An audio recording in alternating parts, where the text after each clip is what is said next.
سب سے پہلی فضیلت بی بی کی، یا ایک فضیلت بی بی کے، تحل مشاکل الکبیرہ، بڑی بڑی مشکلات بی بی کے گھر لائی جاتی تھی. معاشرے کی بڑی مشکلات، بڑی پریشانیاں، بڑے مسئلے، کہا جاتا تھا کہ یہ مسئلہ اس گھر سے حل ہوگا. یاد رہے یہ مولا علی کے گھر آنے سے پہلے کی بات ہے. مشکل کشا کی زوجہ بننا کمال ہے.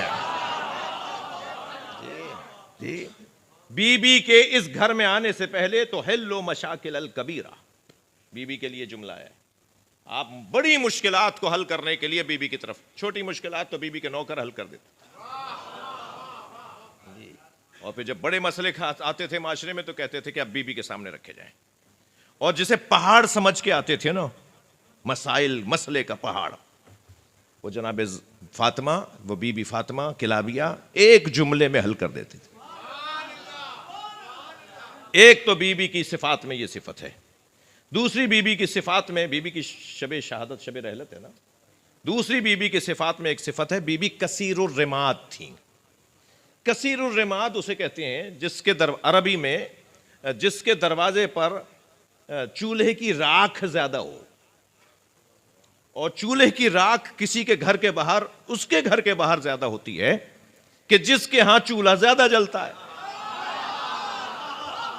اللہ اکبر. جس کے ہاں دیگیں زیادہ چڑھتی ہیں، جس کے ہاں کھانا زیادہ بنتا ہے.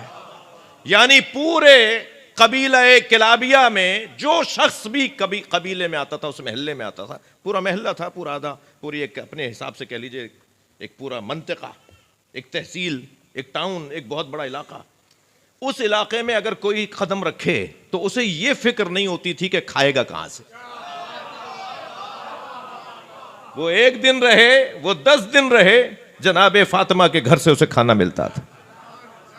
اب اس کمال کی بی بی ایک شخص کو مارنے کے لیے، میرا دل تو کر رہا ہے کچھ دیر اور رہوں آپ کے ساتھ.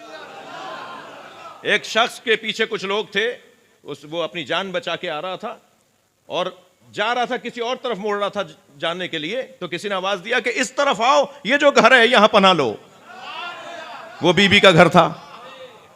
وہ دروازے کے اندر آ گیا، گھر میں آیا، کنیزوں نے، غلاموں نے کہا کہاں جا رہے ہو، کون ہو، کیا مجھے جان کی امان چاہیے. تو حجرے میں سے آواز آئی جو میرے گھر آ جائے اس کے پیچھے کوئی نہیں آ سکتا، اسے پناہ دو. جناب فاطمہ مشہور تھیں کہ اگر کوئی پریشان حال ہے تو وہ فاطمہ سے جا کر مدد مانگے. باب الحوائج کی ماں ہے. سبحان اللہ. جی اللہ اکبر. اب اس کمال کی ذات، اس کمال کی ذات کے کمال پر ایک کمال کی بات، کمال کی بات. بھائی عقیل، کسی خاندان کا پتہ بتاؤ جہاں میں عقد کروں تو اللہ مجھے شجاع بیٹا عطا کرے. اور حضرت عقیل بتائیں کہ حضرت حزام کی بیٹی فاطمہ. اللہ اکبر.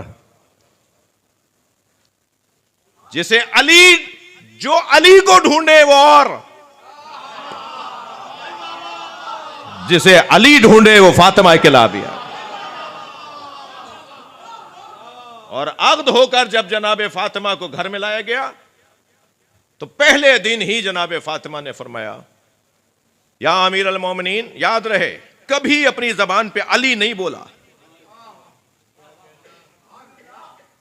کبھی مولا علی کو علی کہہ کے نہیں پکارا، ہمیشہ امیر المومنین کہہ کے پکارا.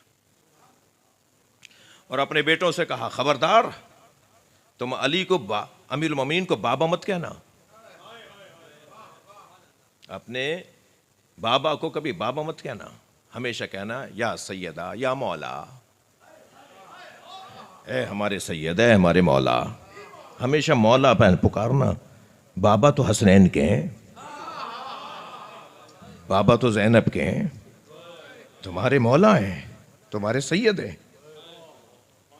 پہلے دن ہی جب امیر المومنین نے آواز دی نا فاطمہ، تو کچھ دیر کے بعد قریب آ کے سر جھکا کے بیٹھ گئی. فرمایا مولا غیر اسمی، میرا نام بدل دے. اس لیے کہ جب آپ نے فاطمہ کہا تو زینب کی آنکھوں میں آنسو تھے. اجرکم اللہ، اجرکم اللہ. فرمایا آج کے بعد ہم تمہیں ام البنین کہیں گے،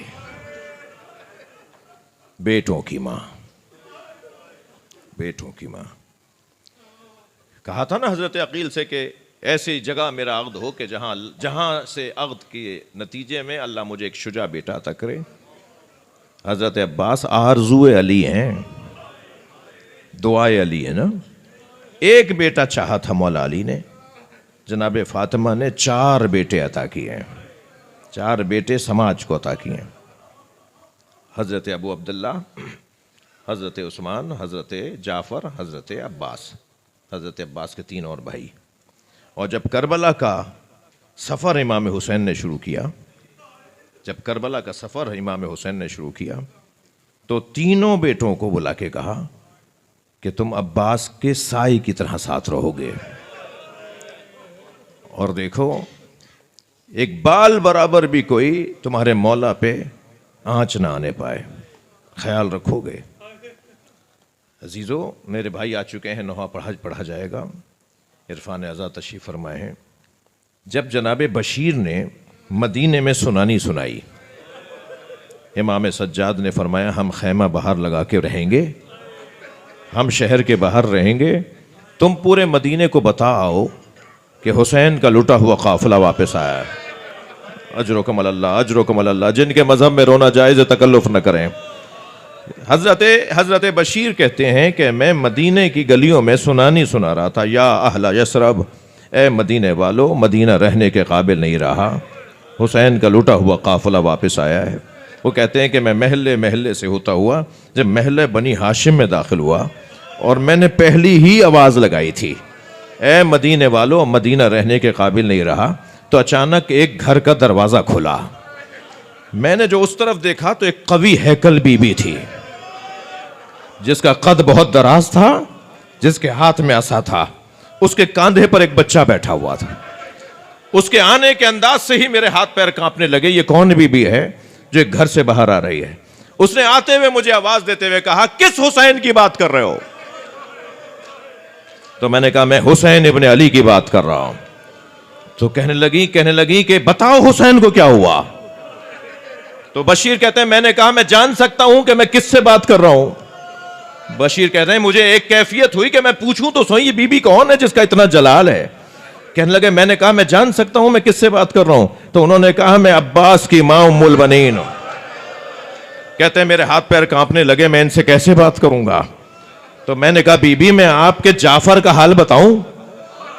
کہا نہیں، مجھے حسین کا حال بتاؤ. کہا میں نے پھر دوسرا نام لیا، میں آپ کے اون کا حال بتاؤں، میں آپ کے عثمان کا حال بتاؤں؟ پھر میں نے کہا میں آپ کے عباس کا حال بتاؤں؟ تو کہنے لگی نہیں، مجھے حسین کا حال بتاؤ. تو میں نے کہا حسین کو کربلا میں پیاسا مار دیا. تو جیسے ہی میں نے کہا نا حسین کو کربلا میں پیاسا مار دیا، اس بی بی نے پیر زمین پر مارا اور کہا عباس کہاں تھا؟ عباس کہاں تھا؟ کہ بی بی جب حسین کو مارا گیا تو عباس کے بازو کٹ چکے تھے، عباس کے بازو کٹ چکے تھے. اس وقت ایک مرثیہ پڑھا، لا تدو ویکا ام البنین، خبردار مجھے ام البنین مت پکارا کرو، اس لیے کہ ام البنین تو بیٹوں کی ماں کو کہتے ہیں. میرے وہ بیٹے کہاں رہے جن کی میں ماں ہوں؟ اللہ لعنت اللہ علی الظالمین فسیعلم الذین ظلموا. یا اللہ ان آوازوں پر رحمت نازل فرما، رونے والوں کی توفیقات میں اضافہ فرما، امام زمانہ کے ظہور میں تعجیل فرما.